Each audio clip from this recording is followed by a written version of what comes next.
matériel. Alors, on voit les palmes, on voit la vis sans fin qui apporte le matériel pour venir l'introduire dans la chaudière ici. Alors, c'est très, très simple, très efficace. Ça ici, c'est pour justement sortir le biochar qui vient sortir ici. Alors, le biochar s'en vient ici, là, il tombe dans un drum.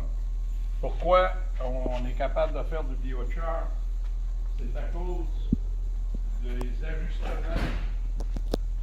ajustements qu'on va faire ici à l'intérieur. Tu vois le morceau de métal, lui, il tourne. Et puis, si on veut avoir une qualité de bio, on va l'ajuster plus ou moins vite. Alors, on voit le trou qu'il y a là. C'est le biochar, il tombe là, puis il va monter. Alors, il y a le temps de se refroidir, et puis en passant dans la vis sans fin. Alors, c'est juste la vitesse d'opération de cette barre-là qui va déterminer si c'est de la cendre ou c'est du biochar. C'est juste un ajustement. Alors, tu vois très bien la chambre de combustion, les entrées d'air. Alors, c'est ça qui fait le biochar.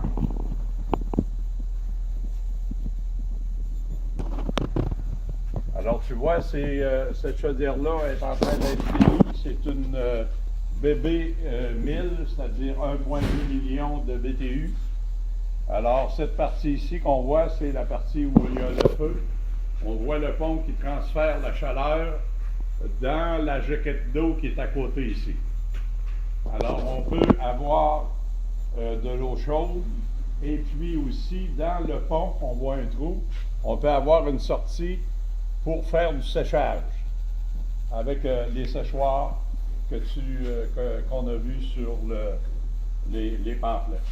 Alors, c'est simple. C'est Scott qui est avec moi, qui fait une vidéo, m'a expliqué que le biochar, c'est simplement la vitesse à laquelle on passe le matériel à l'intérieur de la chambre de combustion.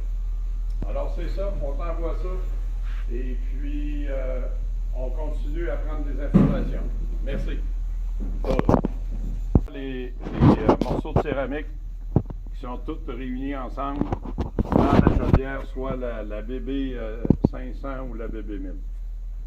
So there's 12 of those around the top of the machine. Yeah. Alors, c'est de la céramique qu'ils font eux autres mêmes, qui est séchée ici, alors de très bonne qualité.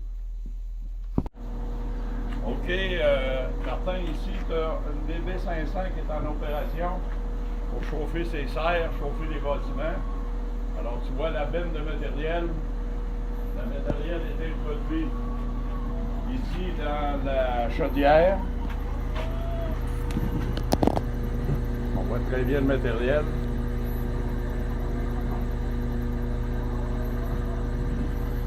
Alors, comme je t'avais dit, c'est une opération où cette chaudière-là s'installe, un système ouvert.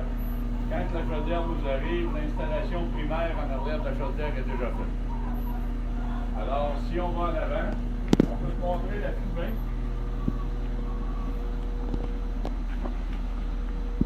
La chaudière est en pleine opération, puis c'est full gazéifié, ils sont pas de fumée.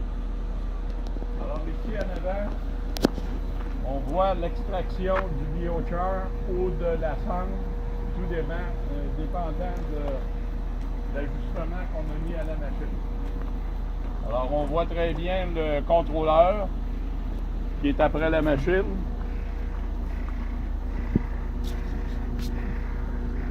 C'est une chaudière qui peut s'installer autant à l'extérieur qu'à l'intérieur.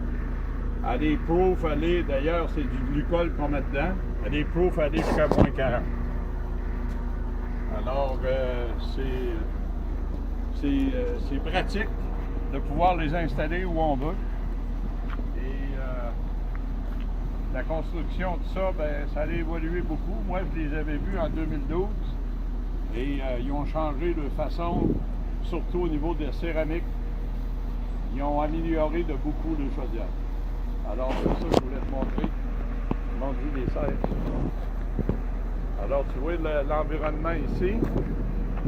On a même des chevaux pour faire du caca de cheval, pour en faire un engrais spécial pour les faire pousser des champignons. Fumier de cheval sans bedding dedans. This is where we test the 1 million with all these Okay. pads. Yeah. So very soon that machine will come over here and we'll run Okay. it. Yeah. Alors, c'est ça l'environnement dans lequel ils travaillent. Alors, on t'envoie ça. S'il y a des questions, ben envoie-moi un email. Merci.